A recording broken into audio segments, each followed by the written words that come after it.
Hello, everybody, and welcome to a special edition of the Glory Glory podcast. I'm your host, as always, Kyle Quinn.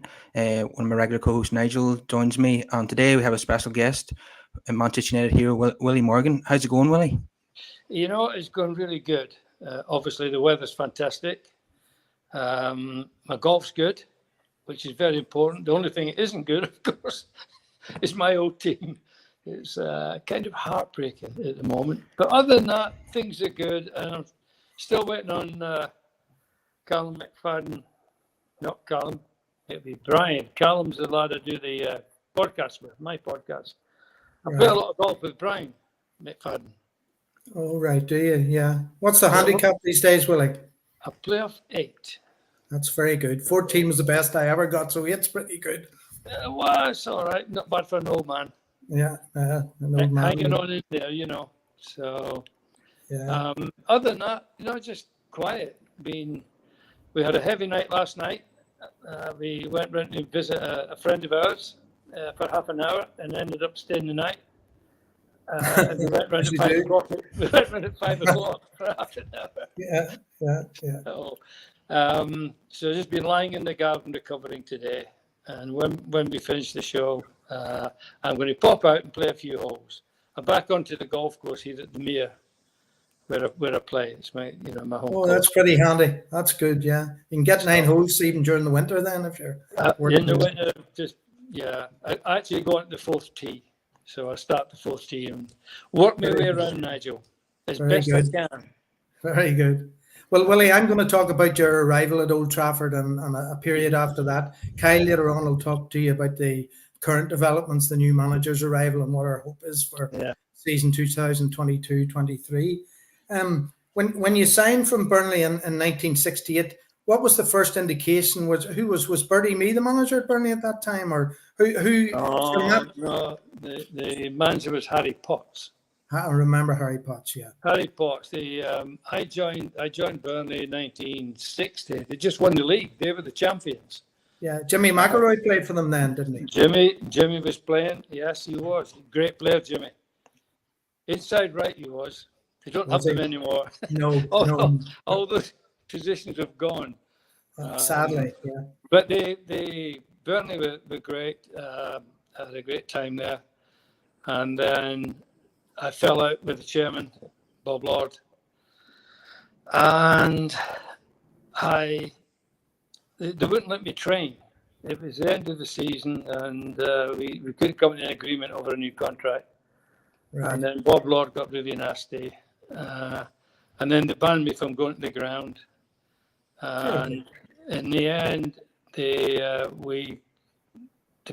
put me up for sale. What they wanted to do, back then was completely different. There were no agents. Right. Nobody had an agent. And if you asked for a transfer, you didn't get anything.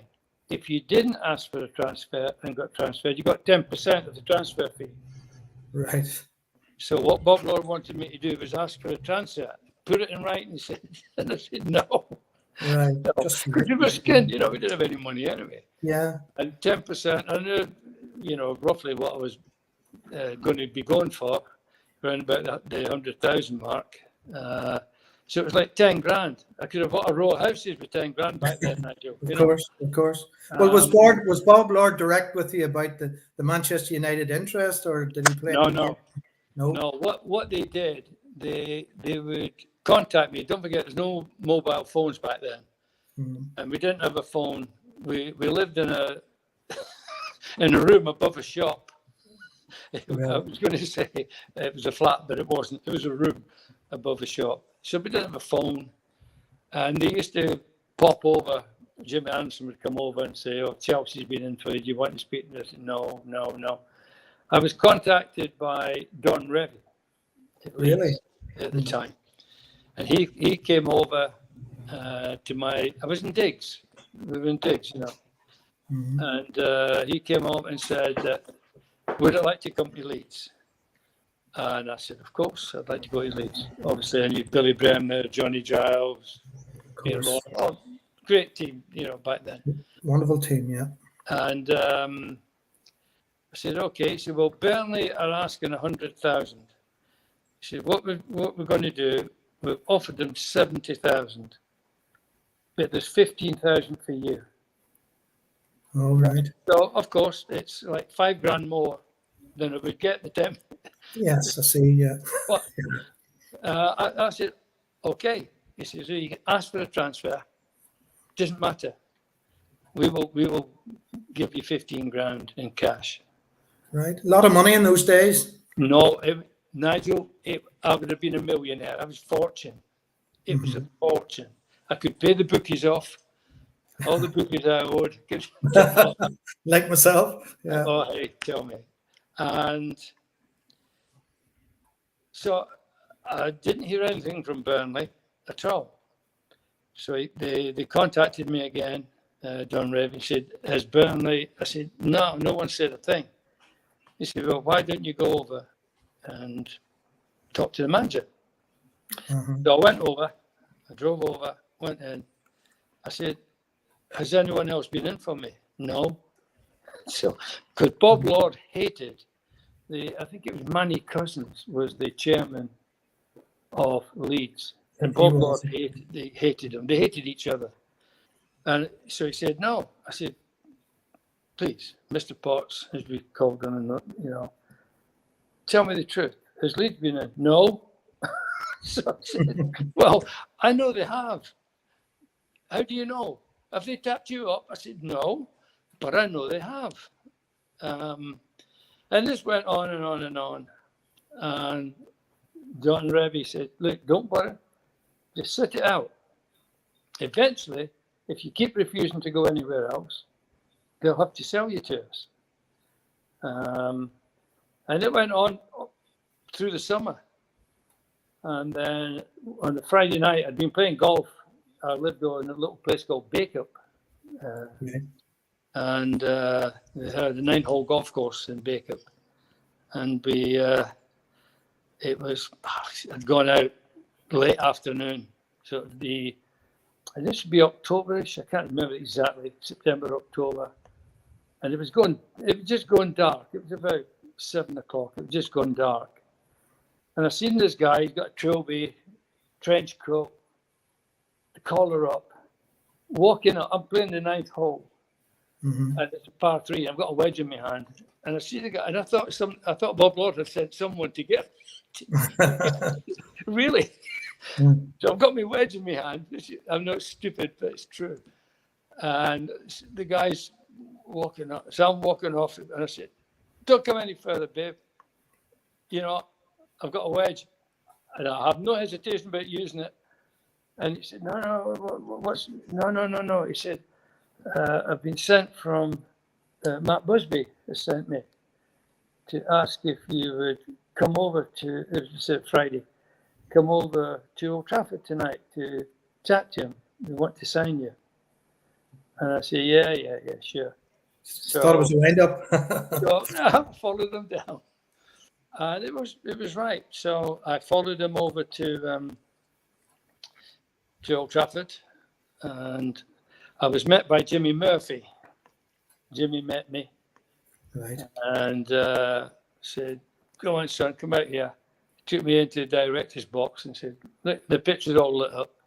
They were playing Chelsea the following day on the Saturday, and so he said, "See that? Paradise. Just go in and see Mr. Busby and get it sorted." I said, "Oh, okay." So I went in, and Matt said, "Well, we've been in touch with Burnley, and we've agreed a fee of 117,000. I said, "Okay, but I'm not asking for a transfer. I'm not good." So he said, "That's not a problem. Don't worry. We've sorted that with Burnley." And he said, "Would you like to come here?" "Yes, of course. I'd love to come here. Anything you want." I said, "Well, play number 7. He said, yeah, no problem. George will go in the left wing and play number 11. Okay. Anything you'd like to ask?" And I'm thinking, how much are you going to pay me? Yeah, exactly. And he said, I said, no, I don't think so. He said, okay, well, we'll get the contract sorted out. Can you come back tomorrow? I said, of course. So I got home, and my wife, Pat, who's since passed away, said, what are you doing? I said, well, I'm going to sign for them. So she said, okay, what about Leeds? I said, well, I don't know. I don't know what to do, but I'm going to sign for them. She said, well, what's they going to pay you? I said, I didn't like to ask him. What do you mean you didn't like to ask him? Yeah. The women are more practical, aren't they, Willie? Honestly, he made me the highest paid player in Britain. How marvellous. Well, Willie, when you arrive at Old Trafford and you know the setup with the wing play, which is a tradition of our club, and did you settle in pretty quickly? You looked to me as if you weren't overawed by the team that had won the European Cup and the previous First Division Championship. No, I wasn't overawed. I mean, at the time, I was rated the best right winger, in the country. That's why they paid a record fee. And the fact that Busby wanted to buy me, I wasn't overawed with anything like that. In fact, one of the things that I was overawed about was meeting Paddy Crerand off the pitch, because he's one of my heroes. I'm a Celtic supporter at heart. Oh, are you? Right, very good. Yeah. And meeting Paddy, I'll only ever be, we played against them. I played against them lots of times. And I think the previous time Burnley played them, we beat them 6-1. Yes, you scored twice in that game, didn't you? I scored twice and made 4 for Andy Lockhead. He got 4 goals. He was a Scottish centre forward. I remember Andy Lockhead. Yeah, sadly just passed away, Great centre forward. Anyway, so I said, but I'll find out tomorrow when I go back. I'll definitely ask. So she said, well, we need some money. We're not got no money because Bernard me. So I went back on the Saturday morning. I said they were playing Chelsea. So it's about 11 o'clock. So I went in. So the gaffer said, are you happy? Everything okay? I said, yeah, happy. I said, okay. And so he got on the phone. Les Olive was the secretary. So, Mr. Olive, could you bring the contract? And there was 5 sets of the same contract. Right. Whatever. So I thought, well, when I get the contract and I'm signing, of course, I'll see what they're going to pay me. But he didn't do that. He just signed there, sign there, and I'm trying to look. To cut a long story short, I signed for Man United for a record fee, and I didn't know what they were going to pay me. Right. And I didn't find out till I got a copy of my. I said, "Oh, can I take my contract?" He said, "Oh no, we have to get it ratified. We have to. You get it on Monday when you come in there." I thought, "Oh God." Well, whatever they paid you, Willie, you were full value. Now you very quickly became a fan's favourite. Were you aware of that at the time, or did it not dawn on you till later in your career when you retired? No, I knew that very quickly. They used to sing the song, and of course, everyone. The first song they sang when the team came out. And if it was a singer myself, I'd sing it now, but I'll pass on this one, Willie. Yeah. Well, as you know, they eventually made a record, 10cc. Yes. Yes, I saw that. Yeah. So, no, I knew how much affection the fans had. As I said, to this day, hasn't changed. Hasn't changed one bit. The fans are phenomenal. Yeah. The fans are absolutely phenomenal. It's heartbreaking, what's happening, or what's been happening over the past few years. It's heartbreaking for the fans. Absolutely. But no, I was happy. I wasn't so happy when I met Don Revie the next time when we were playing them. I won't tell you what. Don't worry about Leeds United in this broadcast. I will not tell you what he called me. Yeah. Well, Willie, when you're talking about you knew Pat Crerand through the Scottish connections and Celtic Football Club, what about Dennis now? I've been a lifelong fan of Dennis. I loved his charisma, and like you, he had a love of everything to do with Manchester United. For the younger fans listening, could you maybe spend a few minutes telling us how good Dennis Law really was when he was playing at that time in the 60s? Dennis Law was fantastic. striker, or a centre forward. They didn't call them strikers back then. He was a centre forward, and he could leak. He was brilliant, Dennis, but he was a good all-round player. He wasn't just a goal scorer. He was a good all-round player as well. In fact, we were talking about him. Paddy and Noreen were around last Saturday. It was my grandson's birthday, and Paddy and Noreen and their daughter Lorraine came round for the birthday. We were sat in the garden, I think, drinking too much wine between us. And we were chatting about Dennis and Diane, his wife. You know, he's not been too well, but we were talking about getting together and having a little dinner party, getting Dennis and Di and, you know, Paddy and Noreen and my wife Kay and I. So he was a great player. I mean, Dennis playing now, he wouldn't be phenomenal because there's no service. No. You know, there's no wingers. There's no wingers. As soon as you were talking about, I mean, all I ever did was, and the thing about Matt Busby, everyone said, oh, he must have been a genius, all his tactics. And I said, he didn't have any tactics. Matt didn't have any tactics. Yes. Just the reason you're playing is because you're the best. Just go and enjoy it. And that was it. Yes, George said that too, Willie, absolutely. And then you never saw him till full time. He didn't come in at half time, didn't do it. You never saw him till full time. It was a different, you know, and of course my object, 99% of the time, was to go past the fullback on the outside and get the ball in the box. Yeah. But nowadays, they don't even come inside, they just go backwards or sideways or wherever they go. I know, it's hard to believe. It's heartbreaking. It's heartbreaking. It is indeed. But back then, I mean, everyone played in a position. Everyone played in a position. It's not, you know, and don't forget, there's no coaches. It's just a manager. Yeah. And you had to justify playing your position, which we did. I don't know if you know the story with George. When George got sent off, we were playing Chelsea, down at Chelsea, Stamford Bridge, an evening match. And George got sent off. The Chelsea scored the first goal. We actually beat them, the 10 men, but they scored the first goal, and Osgood blatantly fouled Dave Sadler and then scored the goal. And of course, we were all protesting to the referee. And George kept protesting. And again, obviously not for the listeners or the viewers. I'll tell you what he called him. So he then stopped, walking back to line up to kick off again, and sent George off. So we had the tribunal. This was when Frankie Farrell was manager. Right. And, so George, nobody would help him. So he said, "Will you say I was talking to you?"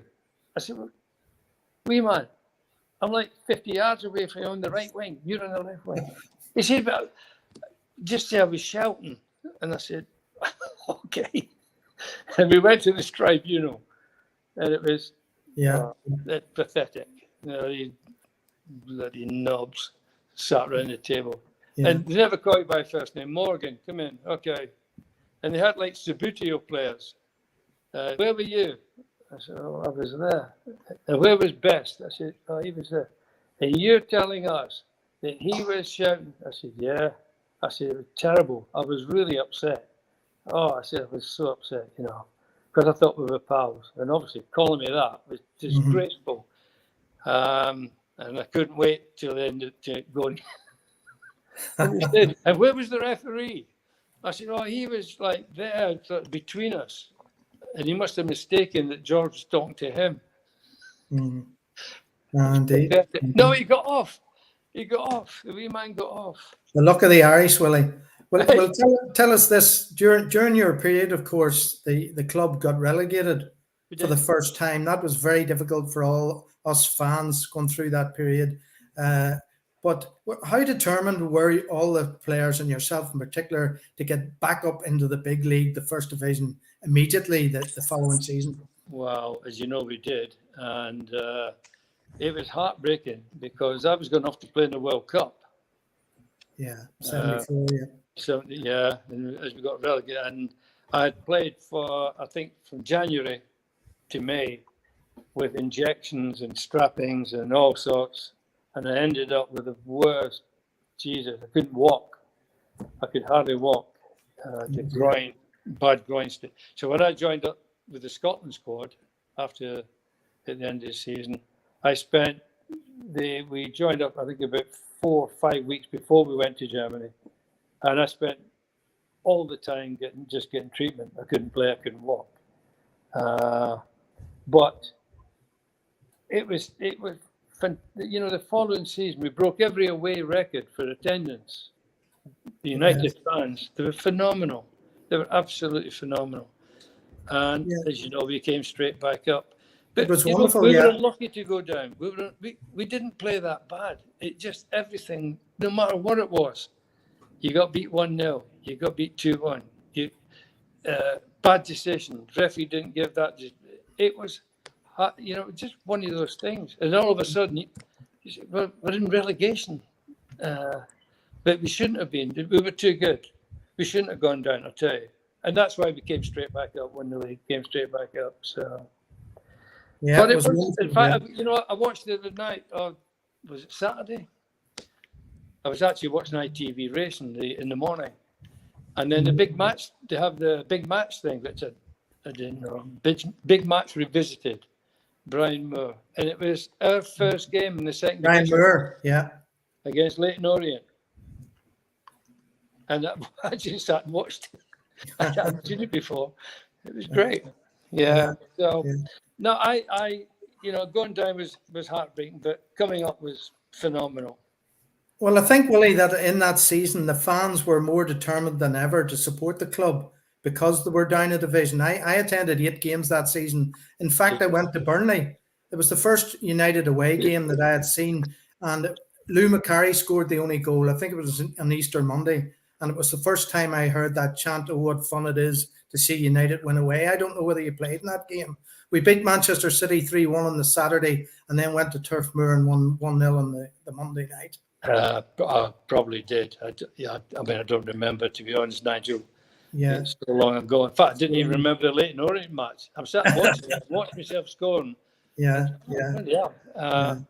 And then there were so many games. My God, it's difficult to remember. In fact, I had someone on asking to do something. He said, "Do you remember when Man United played Wales?" I said, "Played Wales? How could we play Wales?" He said, "You did." I said, "Really? When?" "It's in Ninian Park." And he said, "You beat us 2-0. You beat Wales 2-0. And you scored." I said, "Really?" I don't even remember the match. Kyle, it's terrible, isn't it? Right. Yeah. Well, Willie, one final question in this part of the cast. What do you reckon was your best performance in a red shirt? What was the fixture, and what was the significance of it? There was many. Just pulling on the red shirt and walking on the pitch was phenomenal in itself, Nigel. Absolutely phenomenal. The game, there were so many games. We had great games. I think, I don't know, it's difficult to pick one. I think when we beat Liverpool 1-0 maybe at Old Trafford, and I scored the goal. Always good to beat Liverpool, yeah. Or it's good for anyone to beat Liverpool. We support anyone to beat Liverpool. Indeed, yeah. And that hasn't changed. Yeah, I scored the only goal. We beat them 1-0. But there were just so many great moments. So many great moments.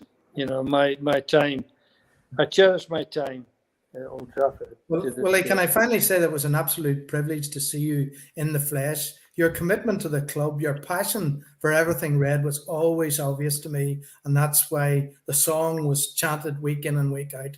And thank you so much so far for your input. It's a pleasure, Nigel. Anytime. So you also played for Burnley before you came to United and afterwards as well? Do you hold the same affection for Burnley as you do for Manchester United? My time at Burnley, don't forget, I went there when I was 15. I'd come from a little mining village, Kyle. There was no TVs, no telephones, no bikes, no cars, no balls. We used a tin can. We used to play in the street with a tin can. And then at 15, I was going down the pits. I was going to be a miner. All my family are miners. Right. Well, my choice was to go down the pits or be a priest. And well, my dad wanted me to be a priest. You know, that was because my cousin William Ferguson, he was a priest, and anyway, I said no, I'll go down the pits. So our education was basic back then. As long as you knew your catechism, you were all right. The rest, they didn't care, because all you did was go and dig coal. Mm-hmm. So when I left home and went to Burnley, it was like, my God, you know, inside toilet, all sorts of things. Mm-hmm. It was amazing. And my dad didn't want me to sign for Burnley. It's a long story. I was going to go around, visit. There was Burnley, United, Chelsea, Arsenal, Blackpool, Newcastle. And then I was going to go back home and sign for Celtic. Right. That's what I was going to do at 15. I was going to sign for Celtic. And I went to Burnley and I broke a bone in my toe. So instead of being there for 2 weeks, I was there for 6 weeks. And then, you know, Harry Potts, they were all nice. My dad thought, you know, they're English, they'll kill you. They'll kill you when you're sleeping, you know. He still thought we were at war with England. Harry Potts was lovely. And he said, you know, I'd love you to stay. And I said, well, you speak to my dad, you know. Mm-hmm. Anyway, and I told my dad, he was heartbroken because he wanted me to go back home. So my first time at Burnley was great. We were on the ground staff with all the other lads, Brian O'Neill, Stanton, and Bill, loads of them, Danny Hood. We had great times, great fun. And initially, it was really good. Even up until I left. The problem with Burnley was that Bob didn't want to pay you any money. I think when I left Burnley, I was on £20 a week. And I went to Man U on £165 a week, which was a fortune. Yeah. So, no, my first time at Burnley, it was good up until the end when Bob Lord, you know, again, it's a family show. I can't tell you what he called me. It started with you Scottish and that obviously served it. Mm-hmm. And then obviously when I fell out with Doherty, I wasn't going to go back to Burnley. I didn't want to move house. I wouldn't move house because my kids were at school here in Altrincham, where I'd lived at the time. And I wanted somewhere that I could travel to. And the only the choices I had, I could have gone to Man City or I could have gone to Leeds again. Mm-hmm. And anyway, Jimmy Adamson came over and said, I'd love to have you back. I said, well, I can't. Bob Lord, you know what he called me, you know what he said, oh, he wants to say sorry and really, okay. Mm-hmm. And then I got a phone call from Mick Summerby. Right. You know, Mike. Yeah, George was He said, you're going to come to Burnley. He said, I'm going to sign for them.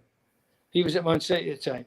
Yeah. And he said, I'm going to sign for them. Come on, it'll be great. The two of us can go. And I said, okay. So that's why I re-signed for them. And then I signed a 6-year contract. And then within a year, Jimmy Adamson got the sack. Bob Lord sacked him. Right. And of course, I didn't want to stay there. It was a long commute from here, like 40-odd miles every day. Yeah, of course. Yeah. And so going back was a mistake. But my time there was great. My time there was great. Time at Man United. In fact, everywhere I've been, I mean, Bolton was fantastic. Ian Greaves was a great manager. And we had a super team, you know, like Frank Worthy up front, Peter Thompson on the left wing, Tony Dunn. Tony Dunn was there at that stage, yeah, that's right. Yeah. We had a great team, and we did very, very well. So no, I have no regrets of anywhere. But of course, the biggest thing was Man United, and still to this day, it's amazing where you get fan mail from China and America. Is it how to find you? I don't know how to get your address. Well, Willie, did you play outside right? Did you play wide on the right to the end of your career, or did you change your game like Giggsy did at the end and move back a bit? Or no, I had to. If you remember the wingless wonders when England won the World Cup. Yeah. Called them Ralph Ramsey's wingless wonders. Correct. And it was the start of coaches. The coaches had just come into the game in the 70s, obviously, this. Mm-hmm. And they didn't want to play, they wanted you to tuck in and break wide and tuck in and break. And you had to, because they just stopped the game as we knew it. And if you didn't adapt. So I actually played as an old right half, even though they called it right midfield then. They changed it. Yeah. Where Paddy Crearns used to play for a while. Yeah. Paddy was right half, number 4. Yeah, Patrick. So, I had to adapt like everyone else. But I still broke wide when I could. Of course. Natural instinct. Well, that's what I knew. That was, the way I played. But it was okay. It worked. The only thing that ruined the game, as far as I know it, is coaches.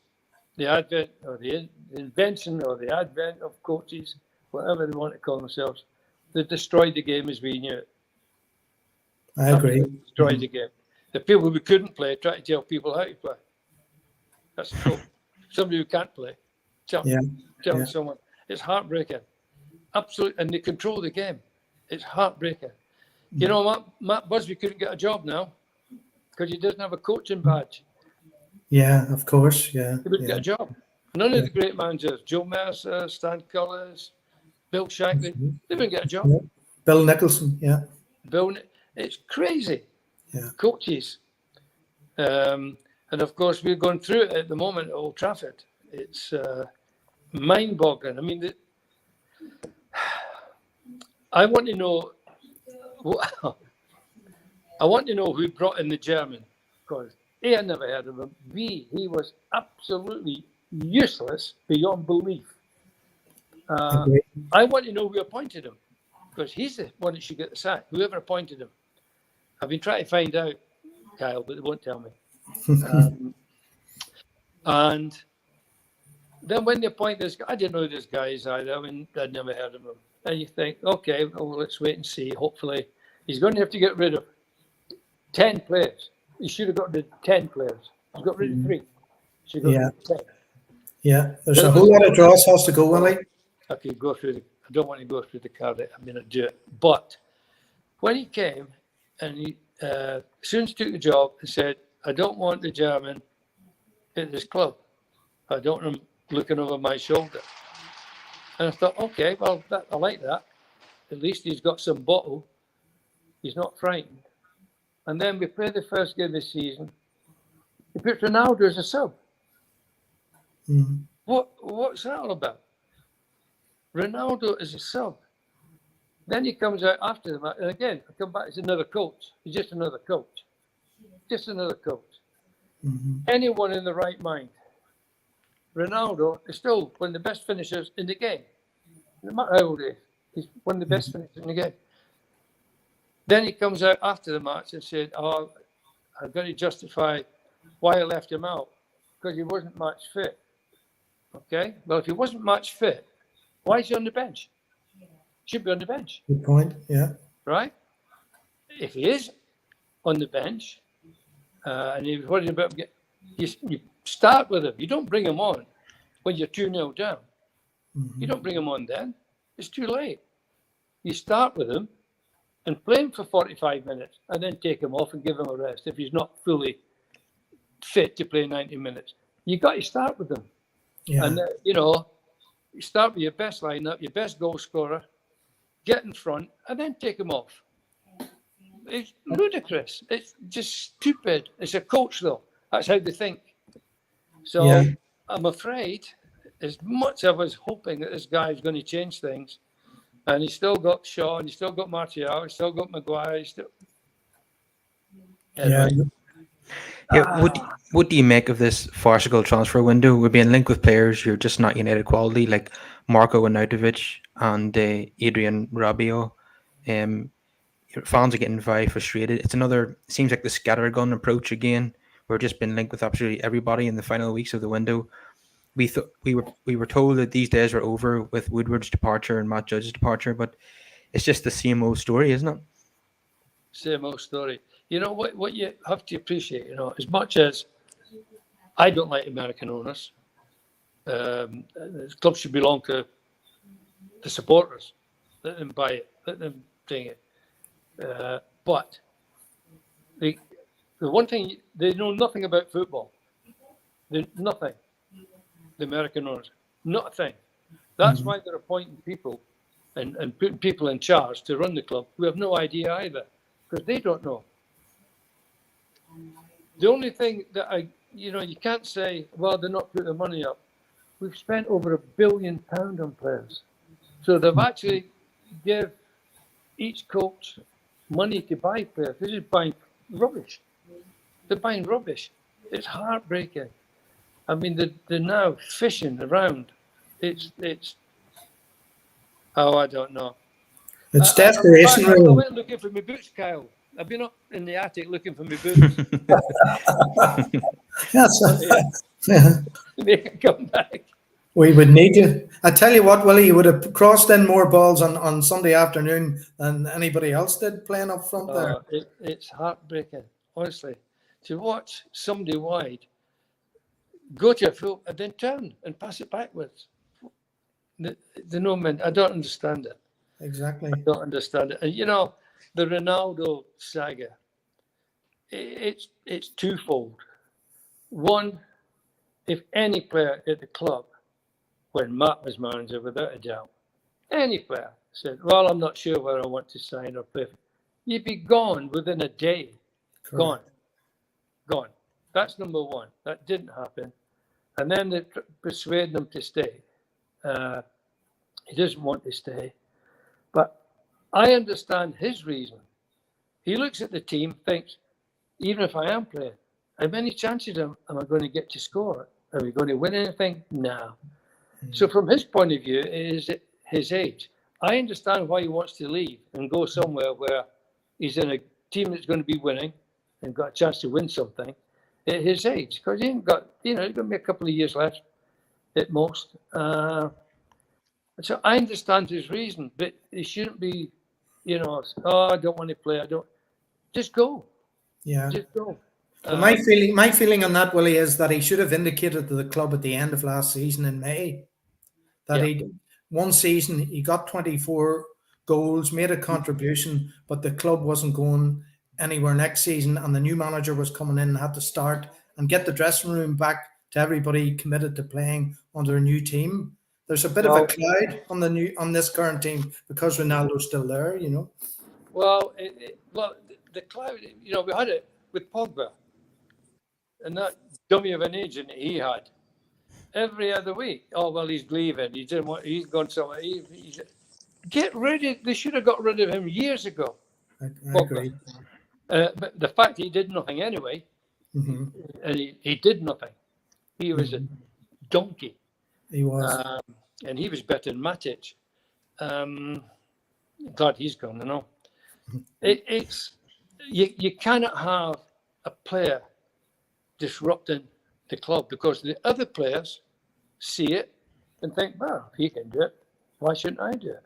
He's not going to tell me off if he's not going to tell it. And it's stupid. It's stupid. But again, it came back, I do my own podcast, and I've said many times, I'm criticising But I'm not sure, I keep saying manager, the coach, do they have the ability? Is it their job to sign players or pick players or sell players? Or is someone, upstairs telling people what to do, buying and selling, and it's not the manager? I don't know. I really don't know. Whatever it is, it's all wrong at Man United at the moment.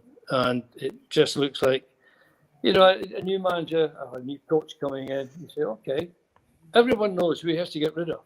Every supporter, every single one knows, get rid of these people. They're not good enough. And start again, okay? We'll give you 3 years. We know you need to build. We know you need to. And the supporters, they're not stupid. They understand the game. Yeah. And I thought, okay, he'll do that. He's got to see why he got the job in the first place. Because the players are not good enough. He's got to come in, and he didn't. He got rid of 3, and I don't know. I don't know what the answer is. I wish I did. The problem is, Willie, that our rivals are owned by nation states and billionaires. We're owned by people who take money out of the club. Half the profits go towards dividends and paying off debt. We can no longer compete with the likes of Manchester City, Chelsea, and Liverpool now. And I don't see us winning the Premier League so as long as the Glazers are here. No, I agree with that. But even with money, I mean, the richest club in the country now is Newcastle. I believe that they are even richer than Man City and the other ones. They're not going to win the league because it's just not the players to buy. Who do you buy? Other than Lionel Messi, go and break the bank and bring Lionel Messi to Old Trafford, and I'll come back and watch. I'd break the bank, bring Messi. Just one, because at least you're going to see something special. Mm-hmm. But other than that, who do you buy? There's not that many. I mean, it's all right saying there's money to spend. Maguire, 90 million. Yeah. I've got 3 trees in my garden that are quicker than him. Well, Willie, we're urgently looking for a centre forward, and you've just made the point. Where do you go to get a decent centre forward at the moment? Where'd you get them? Man City and Liverpool have already got them. Nunez and Holland. Well, I tell you what I'd like Salah. I like Salah at Old Trafford. He would be brilliant at Old Trafford. He would, yeah. He would be brilliant at Old Trafford for me. But again, it's who you. No one man can do. Even Lionel Messi, even Pele. They can't do it on their own. You still need people around you to play with. And we don't have them. Their midfield is a joke. I mean, the back 4, you could take a double-decker bus through the back 4. But the midfield is awful. There's just nothing. So anyone who plays up front, they don't get the service. I feel for Ronaldo because he's looking at it and thinking, well, where am I going to score goals? Who's going to provide the chances for me? Correct, yeah. I understand this situation, but you shouldn't be holding the club to ransom. That shouldn't be allowed. You should let them go. The problem is that nobody seems to want him.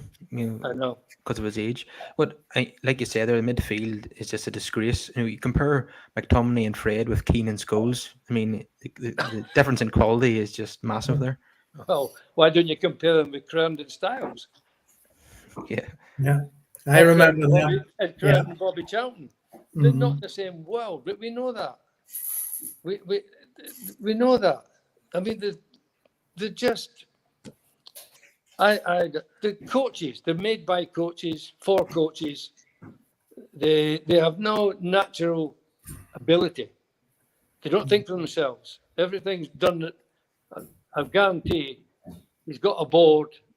You play there, you guarantee all coaches. They'll be playing it on the blackboard before they go out. It's heartbreaking. There's no one just seem to get the ball, beat someone, take someone out of the game, and then go with it, because eventually, obviously, you get 2-1 because you've taken this guy out. So you've now got 10 men against 9 men. So, excluding the goalies, obviously. But they don't.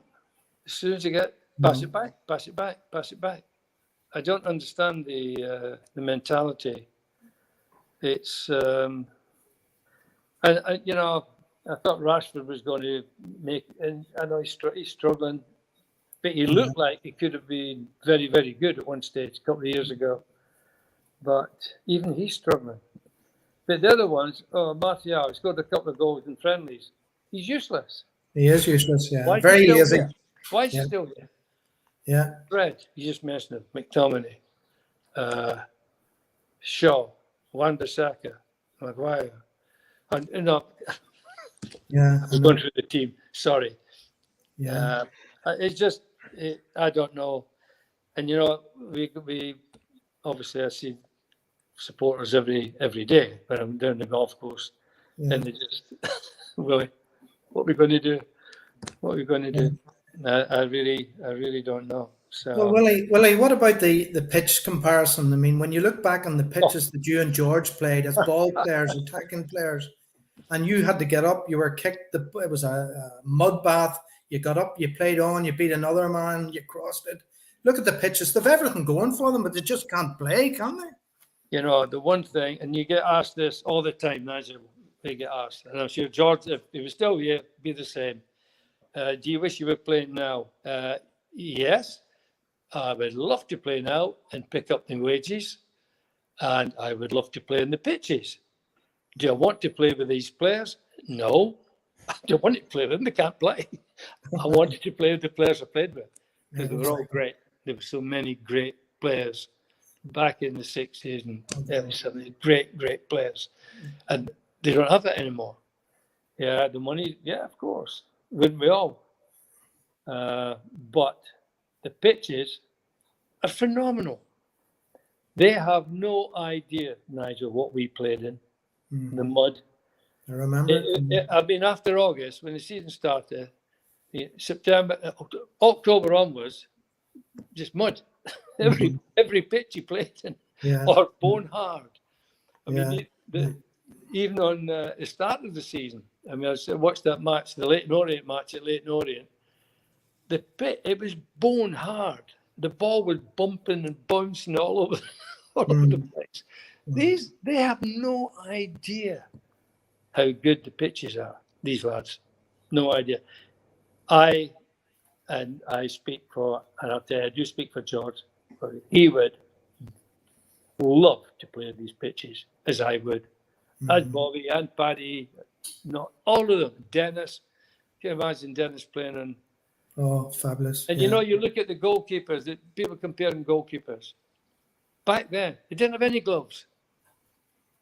Bare hands. Yeah. In the middle of winter. Blue fingers. The keepers were phenomenal. I mean, I think Schmeichel was one of the greatest keepers. But you had gloves. I mean, they were the size of shovels. Do you remember Pat Jennings, Willie, the way he used to catch them with one? The three greatest goalkeepers I ever saw, Gordon Banks, played against two of them. The other one, Peter Schmeichel, I think was brilliant. Great goalkeeper, playing any era. Gordon Banks, Pat Jennings, two greatest British goalkeepers other than Schmeichel of all time. I think so. Pat Jennings was fantastic. I mean, he had hands like shovels. He did. He used to catch the ball with one, you know, heartbreaking. He'd fire in a shot and he'd just one hand and he'd laugh. He would. Well, I tell you what, Willie, I've seen Big Pat play golf and he hits a mean golf ball. Yeah, I know he's a good player. And so is McFadden, by the way. Is he? Yeah. Oh, he hits the ball miles. Yeah, Brian. He hits the ball miles. And a great lad. Massive Man United supporter. Great lad. He's out on the road at the moment. They're singing somewhere. So, but we play a lot of golf, but he hits the ball miles. He's off 8 as well. Plays off 8. Very good. Right. Very good. Yeah, good golfer. Sorry to dive back to golf here, Kyle. But okay, is there any of the younger players in the current squad give you any hope, like Jadon Sancho, for example? Next Is question. that a no?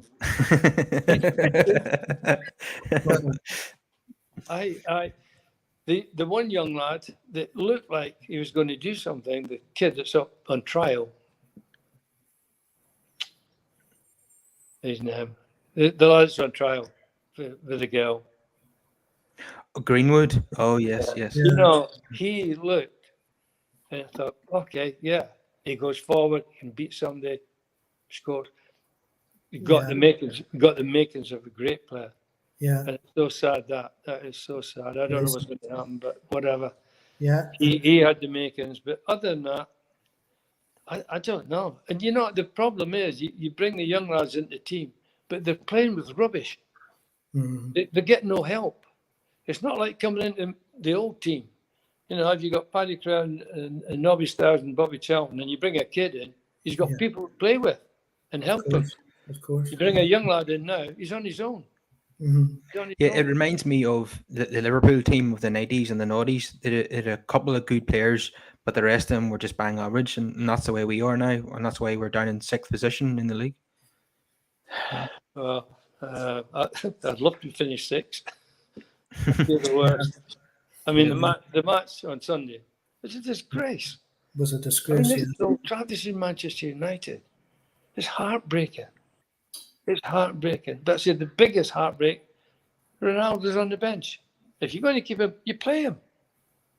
And he gets tired, take him off. If he gets tired, you take him off. You don't wait till you're 2-0 down, like I said before.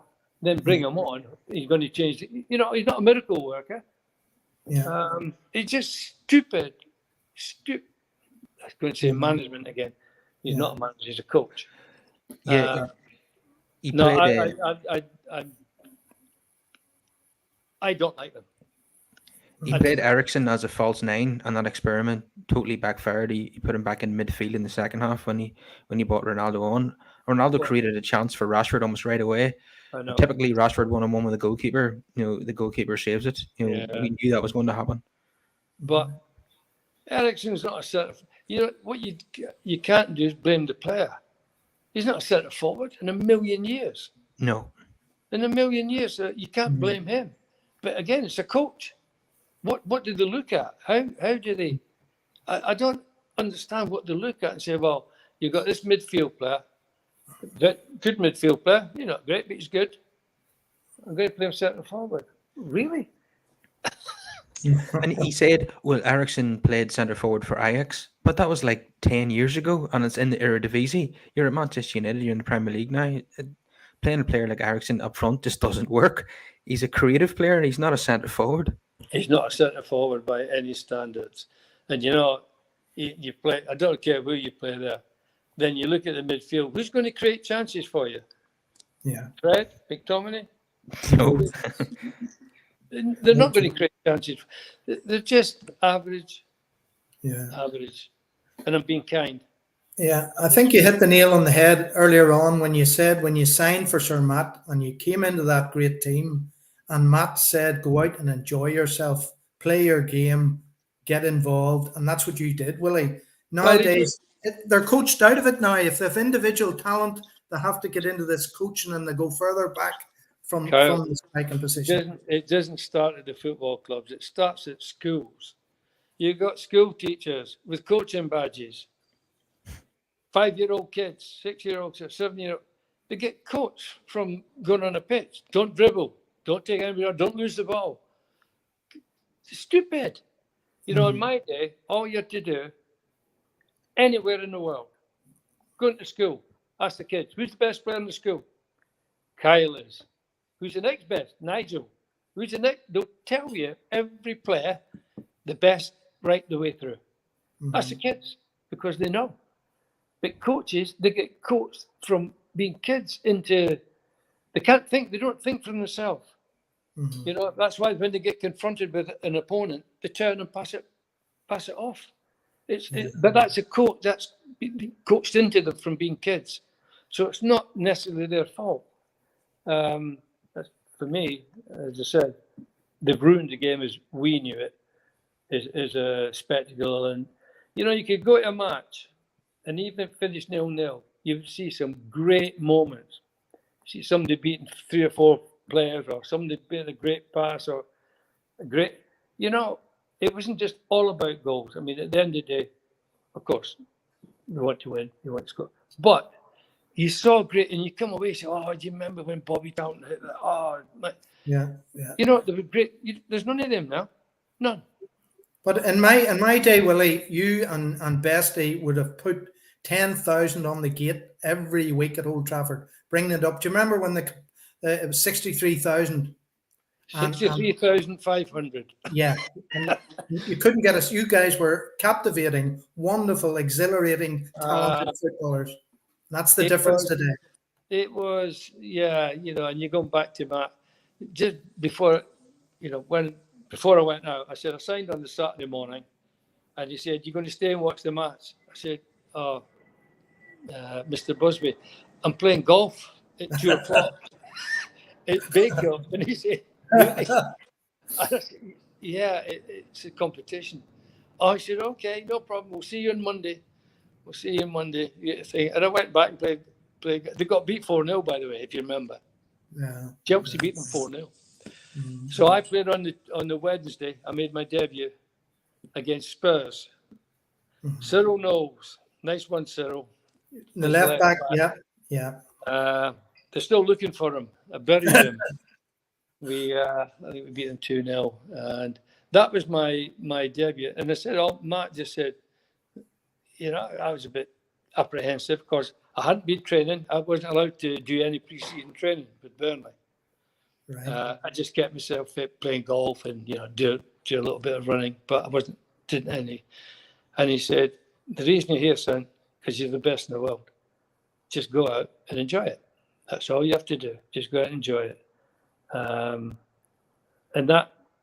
it was that simple. And I said, when I walked out that night and the crowd started chanting, it was phenomenal. I didn't need anything else. It was phenomenal. But you were an entertainer, Willie, let's face it, and the crowd.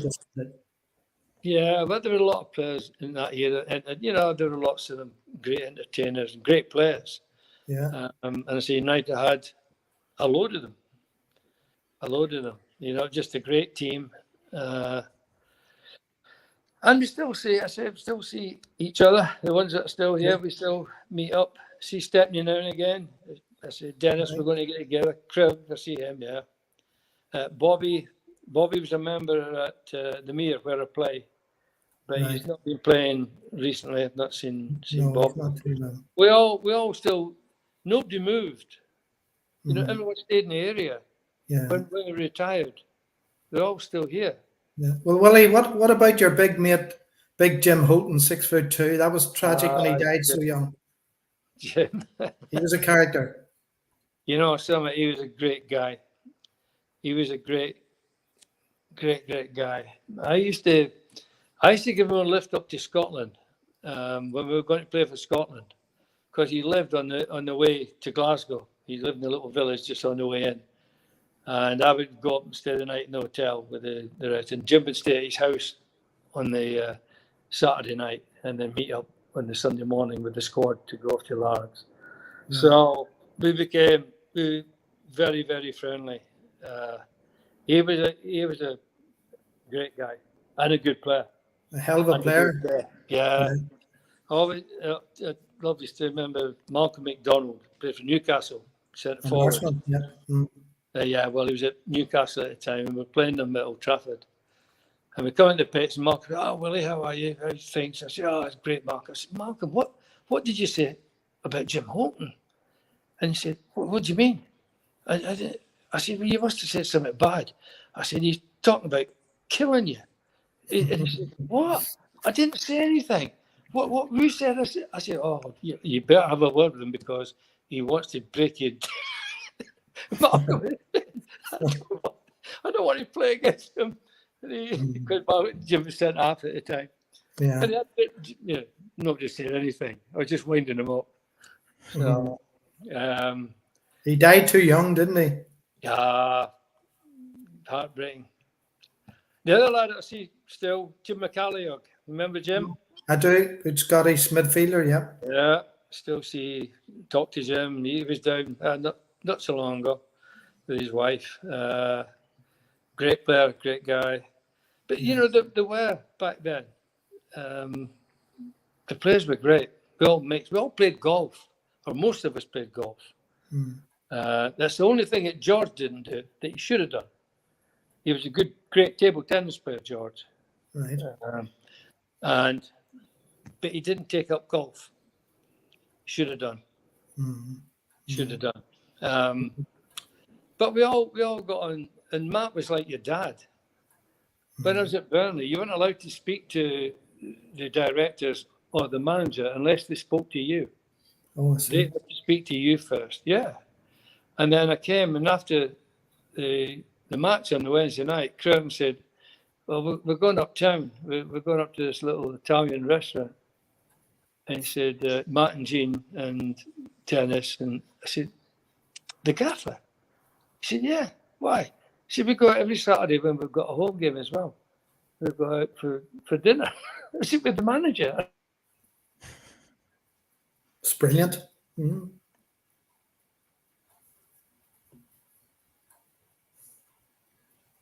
Willie seems to be frozen there, unfortunately. Well, he's a good memory. He remembers all that stuff. Yeah, absolutely. Yeah. Lots of good stories there. Yeah. Well, it's good for the younger listeners to know what a football team really was in those days, you know. Yeah, definitely. It was good to hear some stories about past law and Charlton there. Definitely, yeah.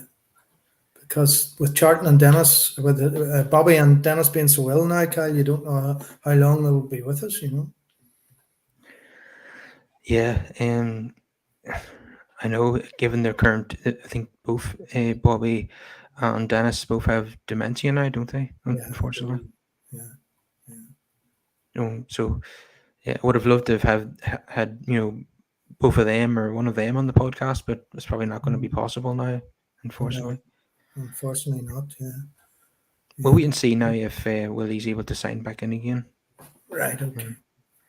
But in the meantime, we'll keep talking. So we're light years away from being a successful team again, aren't we? It's so frustrating, you know. It's just, but he can see with people like Shaw, they're simply not good enough. You know, he knows that a left back has to mark the winger tightly, and he just doesn't do it. You know, how many chances to give the guy?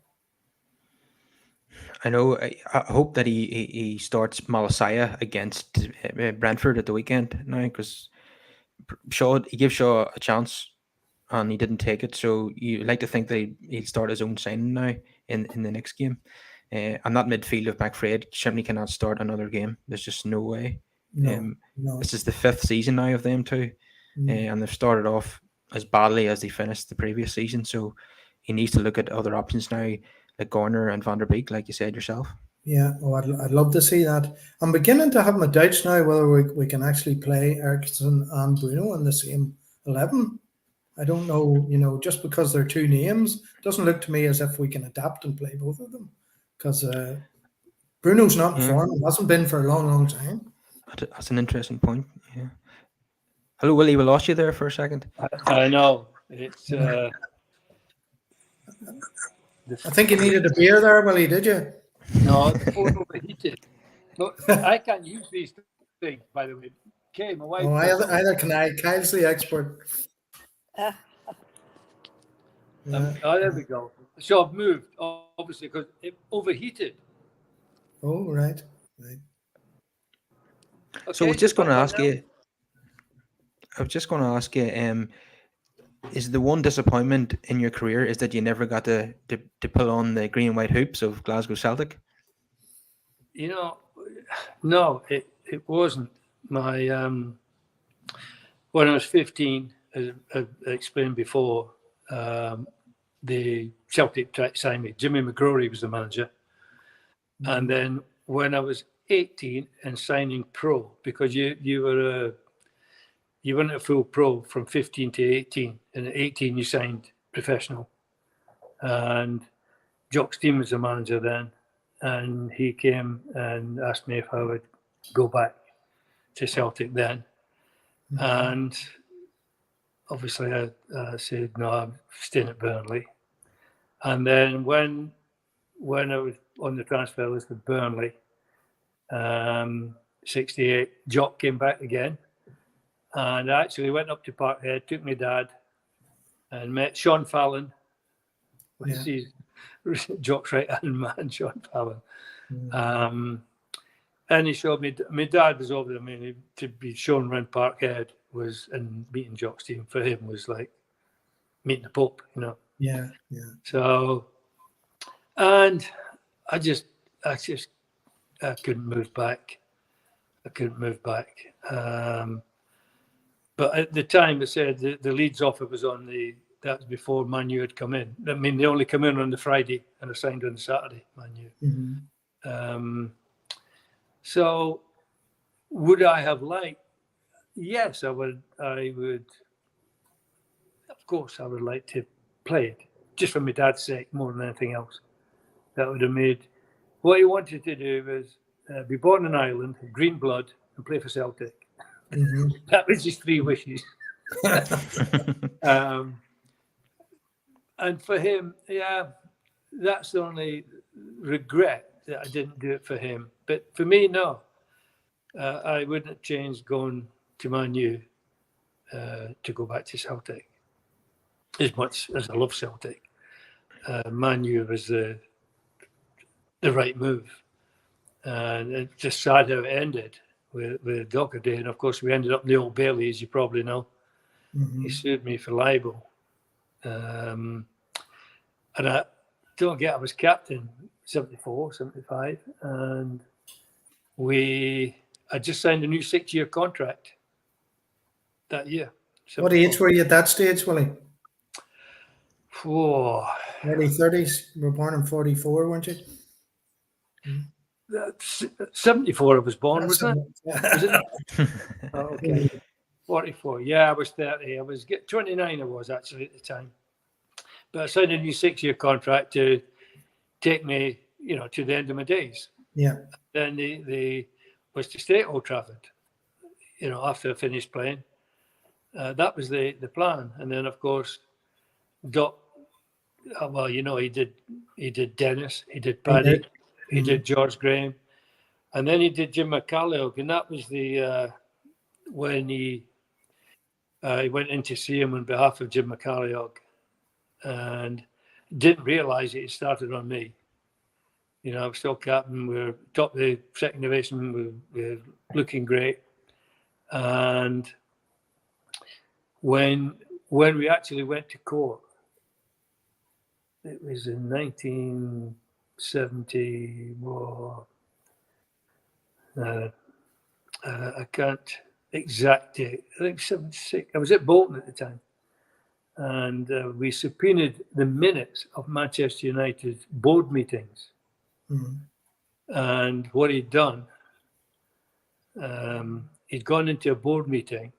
This is when I'm, we're still great pals. I'm captain. We're playing great. We topped the league. Everything's fine.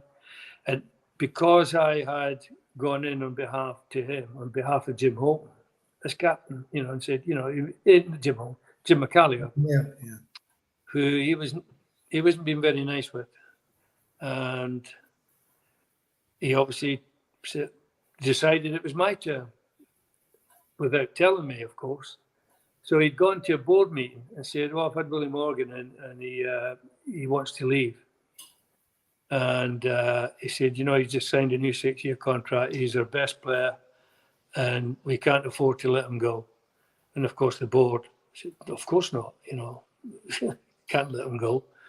Don't forget, I know nothing about this. Till years later, when we subpoenaed the minutes.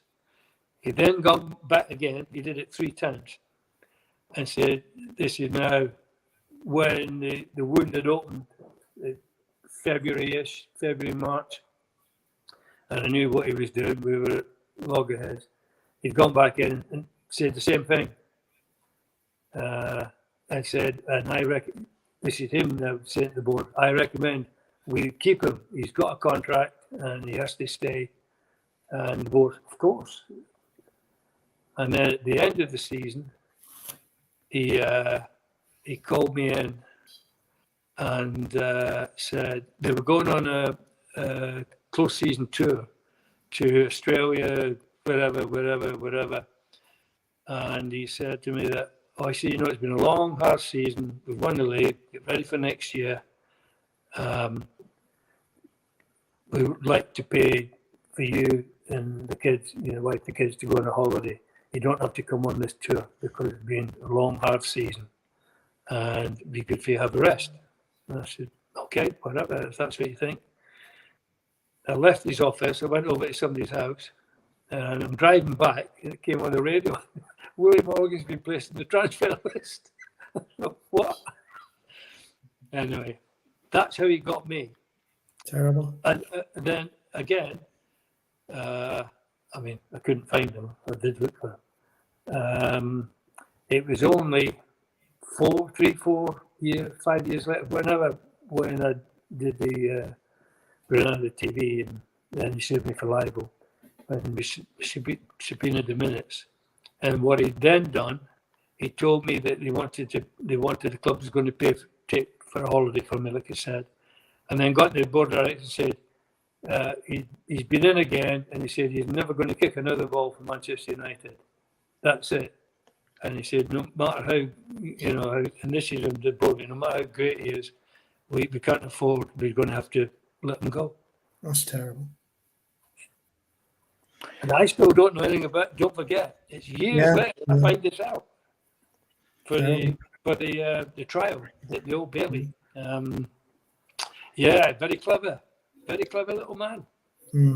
Because obviously, I played golf with Matt 3-4 times a week, every week. We go on holiday together with the families. And the council kept saying to me, well, are you all right? And I said, yeah, why? So he said, a bit of rumblings. And I said, no, I'm fine. But he actually thought I'd been in the doctor to ask him for a move. And that's why they put me on the list. He's a very clever little man. But he did quite a lot of players. I'm sure you know the history. Yeah. Dennis was the first. Dennis was watching television in Aberdeen, the close season. He's been put on the transfer list. What? He's not a very nice man. But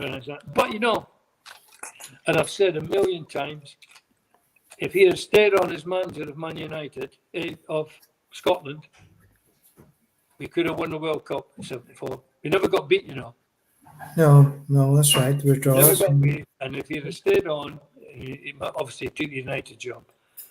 But if he'd have stayed on as manager, I think Scotland would have won the World Cup. He was great in small doses because he knew the game, And again, he wasn't a coach. He picked the game, blend. It's all about a blend. He was very, very good that way. But he was an evil man. Right. So anyway, we diverse. Yeah. Yeah, you could have been at Old Trafford well over 10 years then if it wasn't for Tommy Docherty. Unfortunately. I was there 7. If I'd done that, I'd been 12 years, and I would have stayed on.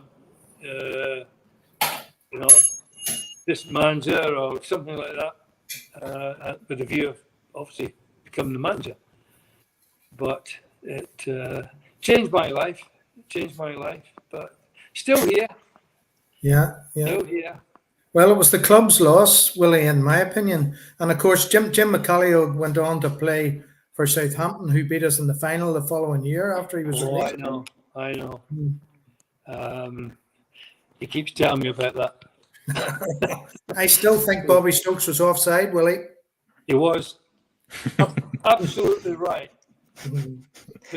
But then again, when England won the World Cup, it's the only time in history a team had 13 players.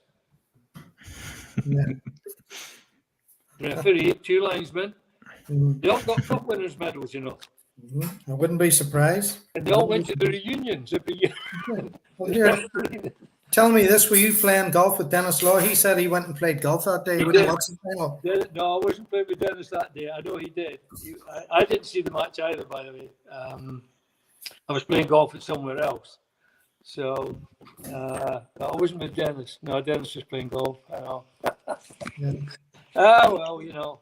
And yeah, you know, one of my greatest pals was Alan Ball. Yeah, yeah. We were great friends, Bolly and I. Great friends. He covered some ground, didn't he, on the football pitch? He was up and down and up and down. He was very industrious. He was the best one-touch player that ever lived. That's the only one touch. He was brilliant. One touch. And the only player that's come close to him is Paul Scholes. Yeah. Scholes is a great one-touch player as well. Wonderful. Yeah. Bolly was the best. He was brilliant. Good wee guy. Rubbish golfer, by the way. So. And a rubbish gambler. Mm-hmm. He lost me more money than I could lose. And the characters in those days, do you remember Stan Bowles was a great gambler, and he used to come in at half-time and want to know how his horses got on at Ascot? And we had one at Old Trafford. Well, we all. Did you? Most of us had a bet. Not all of us. But the biggest gambler was Shea Brennan. Really? Yeah. The Waterford bomber. man. The bomber, yeah. Yeah. He did that. We were playing Southampton. Funny enough, you mentioned Southampton. It was the opening game of the season, and Shea was right back, and they had a left winger called John Sydenham, I think Sydenham, and he couldn't play, but he was quick. They couldn't play, and they had Ron Davis. You remember Ron Davis? Yes, he scored a hat trick at Old Trafford. Yeah. Centre forward. Yeah. And it's the first game of the season, Old Trafford. Beautiful day. Sydenham just kicked the ball past Shea 4 times, 4 crosses, 4 goals, 4-0 down at half time. Yeah. Right. So we come in, and Jack Crompton was the trainer. I said, Matt never came to the dressing room at half time. Jack Crompton, he came in, and we were all very quiet, obviously. Yeah. And I said, I think it was 4-0 after 4-1. Anyway, and he said, that's absolute disgrace. Shea, I can't believe Shea. Where's Shea? Shea? Is he in the toilet? So we said, no, he's not there. He opened the door, and there was the dressing rooms were down a corridor, a little corridor, and at the top of the corridor there was a little phone booth with a public. He opens the door, and you could hear Bomber said, and what won the 230? Oh, gee, okay, I'll have 3 £20 doubles and 20. And Crompton screaming at him, get yourself in here. I won't be a minute, Jack. Yeah, and I'll have £50 win on. Okay, thank you. And he comes down, and we're all sat in there, and of course, try not to laugh. Even though it was 4-1 down, I think we were. I think I scored the opening goal. Bestie took a free kick, and I scored the opening goal, and then they scored 4 goals before 4-1 down. So he comes into the dressing room, Shea, and Crompton is screaming at him. And he walks over to where he got changed, and he goes into his pocket, and he gets a packet of fags out.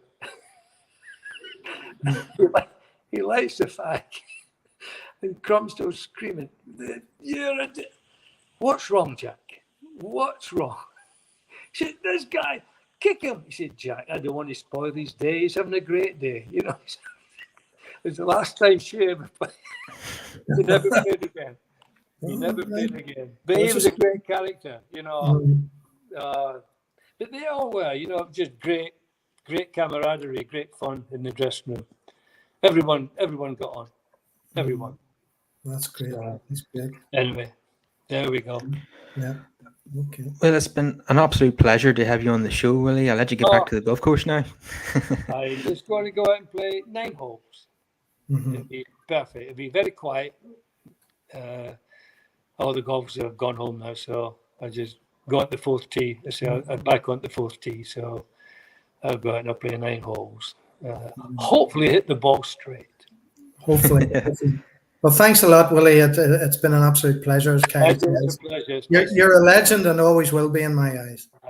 Nice to meet you both. And anytime you want anything, just let me know.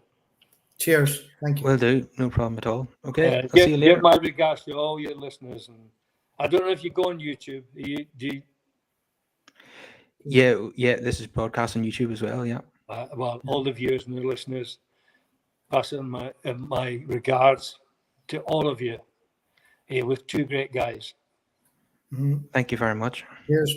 Yeah. Cheers. Thank you. Good night. Okay. Take care. Bye-bye. See you later.